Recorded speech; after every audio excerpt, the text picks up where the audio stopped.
Hoje, no episódio do Inovar é um Parto Fora do Eixo, Belém do Pará veio nos fazer uma visita pessoalmente.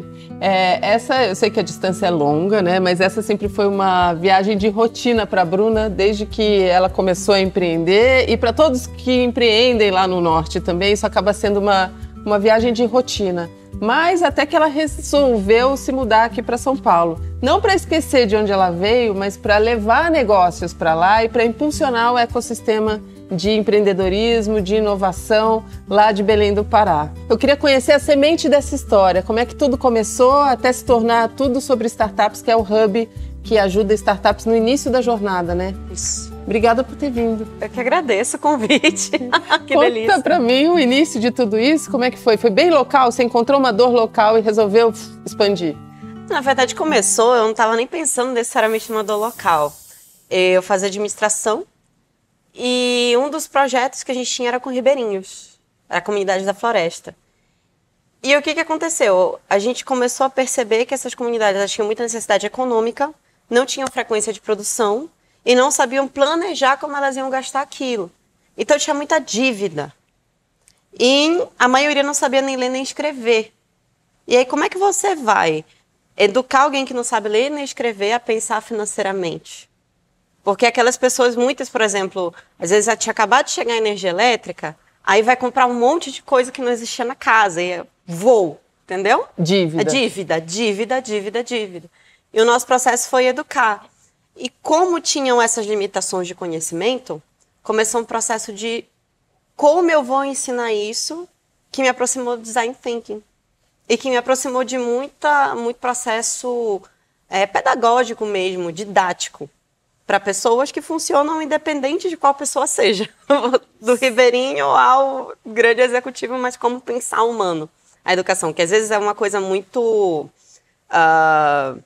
técnica, engessada, e que você até entende, mas que é chato aprender, e você demora para entender a relevância daquilo. Né? Todo mundo já passou por isso em algum momento na vida. E quando você olha para essa situação, você precisa pensar mais humano e menos só técnico. E isso acabou arrastando para a carreira inteira. Eventualmente, na tentativa de melhorar a vida deles, a gente acabou se aproximando de algumas biotechs. Sei. Que precisavam dos insumos que eles produziam. E dessas biotechs eu comecei a entender o que era startup. Foi um processo de descoberta. Aí você entrou... e você se descobriu também. Também. Me aproximei da incubadora. No início começou muito nesse processo de como ajudar eles a conseguirem coisas e como ajudar os ribeirinhos também. Eu via como quase um processo de troca para os ribeirinhos conseguirem ter o que era deles e para as startups conseguirem evoluir naquilo que elas precisavam. Mas acabei me aproximando muito de gestão, acabei me aproximando muito de necessidades específicas desse negócio. Ficava Belém, São Paulo, para aprender coisas e levar para lá, para pegar oportunidades e levar para lá. E, eventualmente, isso acabou virando negócio. Aí você criou a Tudo Sobre Startup. Exatamente. Que é o que exatamente? Você ajuda startups de Belém do Pará, do Brasil inteiro? O que você faz? Que conexão é essa que você faz? Eu ajudo startups do Brasil inteiro. A gente tem um princípio, que é a gente forma decisores e decisores criam um futuro. Então, o que geralmente acontece, tá? Geralmente, uma startup, quando ela quer começar, ela vai atrás de mentoria, ela vai atrás de programas, e a gente tem os nossos. Só que, o que a gente percebeu, e aí volta lá a estrutura de Belém, e que a gente acabou percebendo que isso também tinha em outros lugares do Brasil as mesmas dores de formas diferentes. Muitas vezes essa startup, ela vai atrás desses programas e ela fica presa a sempre precisar de mentoria, ou ela não tem aquele acompanhamento dedicado. Então, cada módulo é uma pessoa diferente que vai entregar. Às vezes, faz aqui um business canvas, você fez, mas o que você vai fazer com isso? Como é que você vai priorizar a ação? Para onde que você vai levar isso para algum lugar? Esse empreendedor ele acaba se sentindo perdido. Então, a gente criou uma metodologia onde ele aprende a definir critérios de decisão, e ele aprende a definir o que é prioridade. Tanto que a gente tem o princípio que se eu não priorizo, eu não executo. Fala uma coisa, você atende hoje startups do Brasil inteiro, mas só para a gente conhecer o ecossistema de Belém ou do Pará, tem alguma particularidade em relação ao que está sendo feito lá? Ou alguma dificuldade maior? Sei lá, falta lá, não tem investimento. Ou lá a questão, as pessoas estão olhando para a floresta. Ou isso é um mito? Tá, tem várias coisas interessantes aí. Então bora, vamos desmistificar. Eu acho que tem algumas coisas que são típicas da região norte, que a gente pode olhar com carinho como um todo, e que Belém tem isso muito forte também. Investimento, porque geralmente quem é que traz o investimento para o processo? Ou são as corporates, ou são grandes fundos. A região norte como um todo não tem tantos fundos assim. Então não é que não existam investidores. Não é que fundos hoje não se relacionem com a região norte. A pandemia ajudou muito nisso. Pré-pandemia, a gente não tinha tanta essa troca. Certo. Pós-pandemia, isso ficou muito mais intenso. Pelo digital, só pela facilidade de comunicação, Pela de acesso. facilidade de comunicação e também porque chega um momento onde o fundo daqui ele tem dinheiro e faltam empreendedores. Certo. Então ele começou a dizer, preciso olhar para outros lugares, e a pandemia, querendo ou não, tirou muito da zona de conforto todo mundo e deu uma oportunidade também para quem estava visando outras coisas de dizer, pô, eu posso fazer diferente, eu posso pegar isso aqui que eu não estou olhando, né? Já que já era um problema que eu já tinha mapeado, deixava sempre para depois, deixa eu resolver agora. Que vamos priorizar. Vamos priorizar.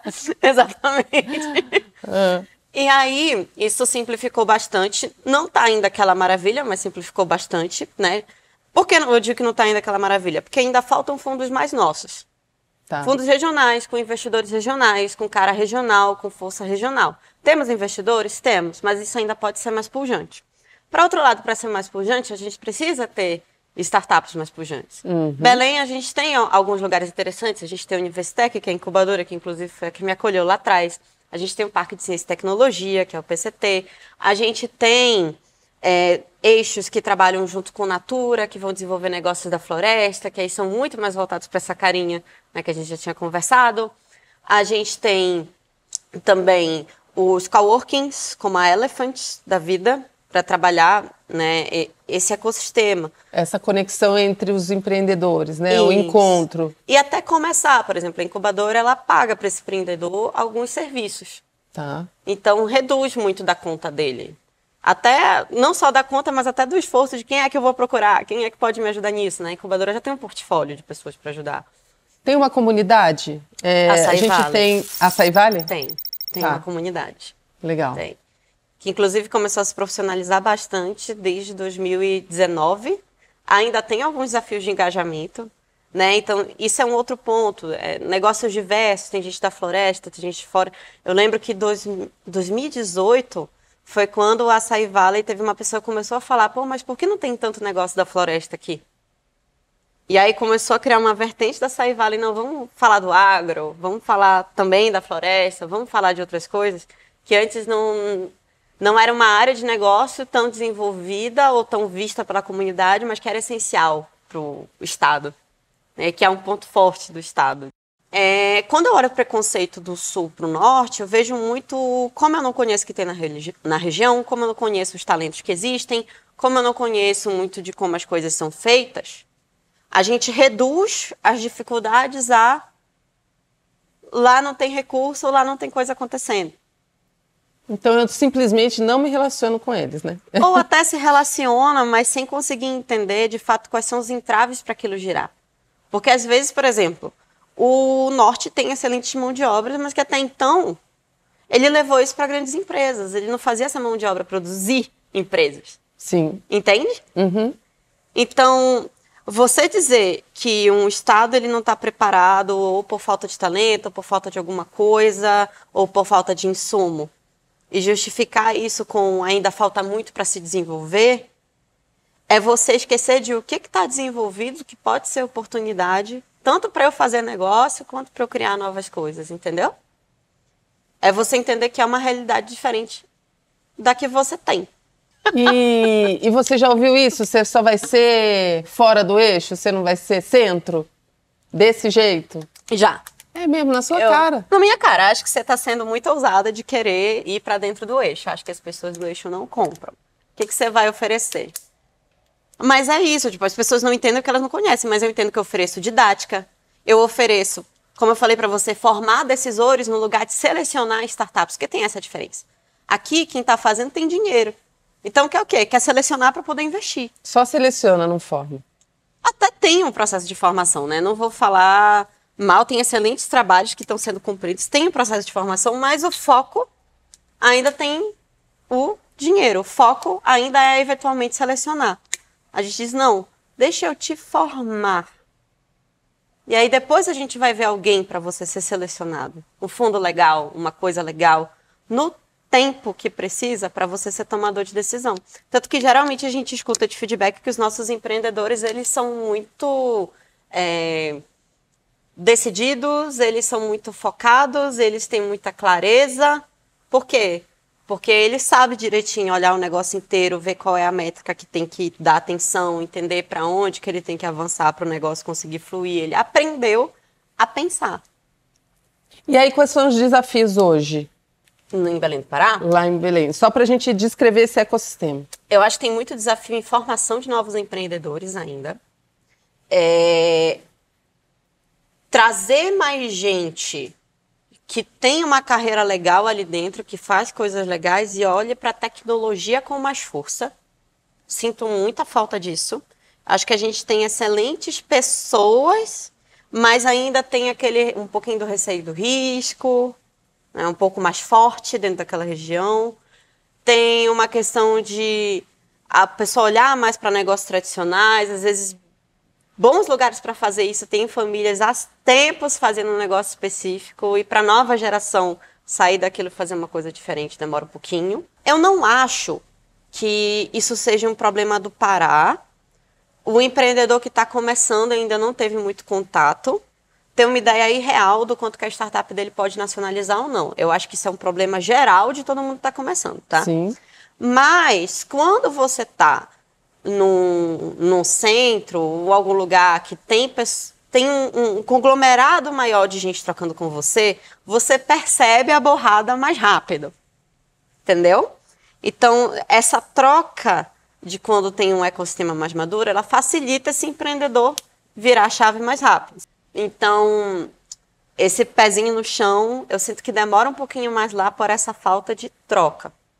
Ainda. Então vamos lá, eu sou empreendedora lá no Pará, o que eu faço? Qual é o meu caminho? Você já citou alguns lugares que são bem importantes, mas assim, então eu procuro a tudo sobre startups quando eu tenho a ideia ou eu preciso ter mais do que isso? Você pode procurar na ideia. A gente atende ideia, primeiras vendas, vendas inconstantes e vendas frequentes, mas sem processo.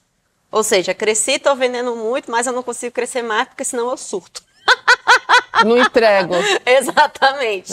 Entendeu? É esse o ponto onde a gente ajuda. Quando tem uma mulher em startup olhando para os negócios, você sente alguma diferença nesse olhar? Não é sobre sentir, é sobre ser comprovado. Tem um relatório do Genome Startups de 2019 que diz que startups que têm mulheres como donas, como decisoras do negócio, crescem de 13% a 20% mais. A mulher, ela é muito mais comedida e por isso que às vezes quando ela não tem o estímulo certo, ela deixa de empreender. Ela vai se planejar. E vai planejar tanto que às vezes não chega nunca. Não começa, isso. Porque ela começa a pensar em vários problemas, várias questões e ela acaba não agindo. Então, quando a gente tem mulheres, a gente precisa fazer elas agirem mais, só que o que é legal? O homem, às vezes, a gente dá um foco para ele, olha, tenta olhar isso para aqui, age pensando nisso aqui, e ele ainda assim quer fazer um monte de coisa. E depois, quando ele chega lá na frente, ele diz, putz, eu devia ter olhado para aquilo mesmo, e volta. A mulher, não. Quando a gente diz, olha, faz isso aqui, dá o foco, ela vai com mais medo, mas ela dá o foco, ela tem o resultado, ela segue o próximo passo. Então, esse negócio ele vai crescer mais estruturado. Excelente. Adorei. Adorei. Adorei saber, conhecer e entender um pouco mais, porque a gente mistifica demais, né, o norte.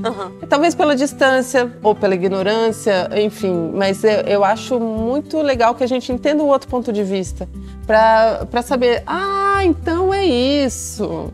Então é por isso. Poxa, então eu também posso me aproximar. Eu também posso tentar olhar para esse lugar, né? Exato. Muito bom. Sucesso para você. Obrigada por estar aí com o Inovar é um Parto.